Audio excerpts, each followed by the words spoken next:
Hello folks, my name's David Edgar. I'm the host of Heart and Hand, the Rangers podcast, and I'm joining you today after Rangers' extremely disappointing 0-0 draw away at the Tony Macaroni Stadium against Livingston. I was going to save myself some time this Sunday evening by just saying to you, look, I've done a video for this performance 4 or 5 times last season, a few times the season before. Just go back and watch one of them.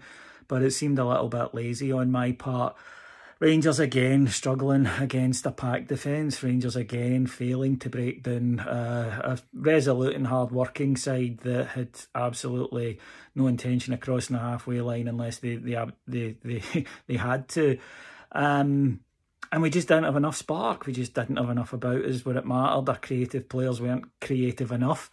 We didn't make enough chances, really. We weren't working the goalkeeper to the final 10 minutes. And that's not good enough. You're not going to get the victory there.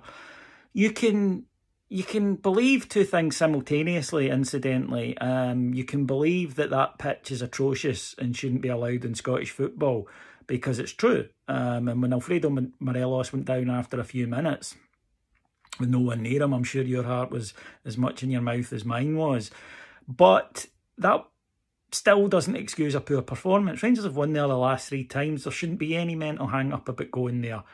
It was a case of us needing to be a lot better on the ball than we were.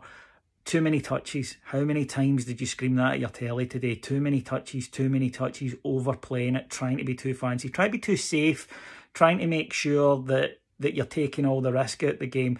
They had their second choice young keeper in there today. Why weren't we flying off shots at him? Because you never know. Yeah, he made a wonderful save from Borna Barisic, but it took us 85 minutes to find out. And then from the resulting corner, he comes out and flaps at it. Again, it took us 85 minutes to find that out because we didn't do enough. We didn't work them hard enough.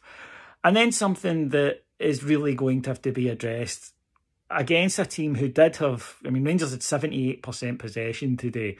Livingston had 10 men behind the ball, including the goalkeeper, and 1 loitering about inside Rangers half or at the top end of the field. And Rangers had 2 centre-halves and 2 defensive midfielders taking care of them. You don't need Jack and Kamara in those games. And look, I'm no football expert. I'm just a fan.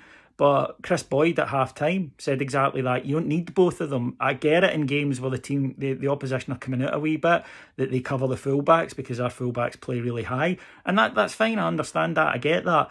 But Livingston weren't going to go into those fullback areas. They weren't going to cause us any problems. Surely one of the centre-halves could take care of the striker and the other one could cover the fullback at any Livingston on the rare times they came forward.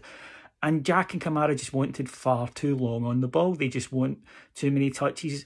There were an occasion in the second half that kind of summed it up for me when the ball fell to Glenn Kamara and he took it and he took a touch, he took another touch, he looked around himself, he took another touch, he looked around himself, he turned around and he passed it to Philip Helander. They've got to be more aggressive than that. They've got to provide a wee bit more than that. Neat and tidy wasn't going to cut it today.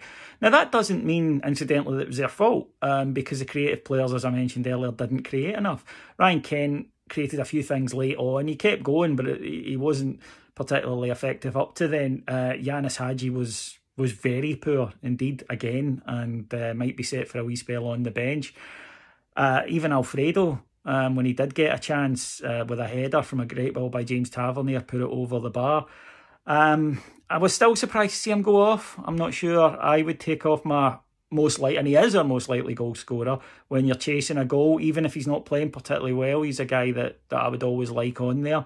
And we might have nicked it, as I say. Borna Barisic has had a shot, world-class save for the keeper, and then Ryan Kent's put one just past the post in injury time. But we needed chances like that to be happening regularly, and they just weren't. And of course the fans are going to be very frustrated. Why wouldn't we be? Because we've seen this movie before. And the worry is that every time we get in a position to put pressure on that lot, this is the kind of thing that happens. We chuck out one of these poor results. So going to be a fair bit of anger on social media this week, I don't doubt for a second. But it means that when we go on next week to Kilmarnock, wasn't scope for error anyway, but there absolutely isn't now.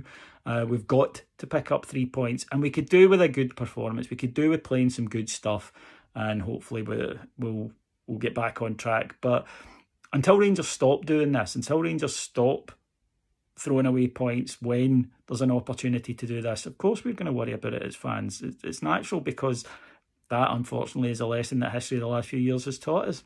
Thank you very much for listening to me. I'll be back next Saturday after the Kilmarnock game. Until then, try to have a good week. Take care. Bye-bye.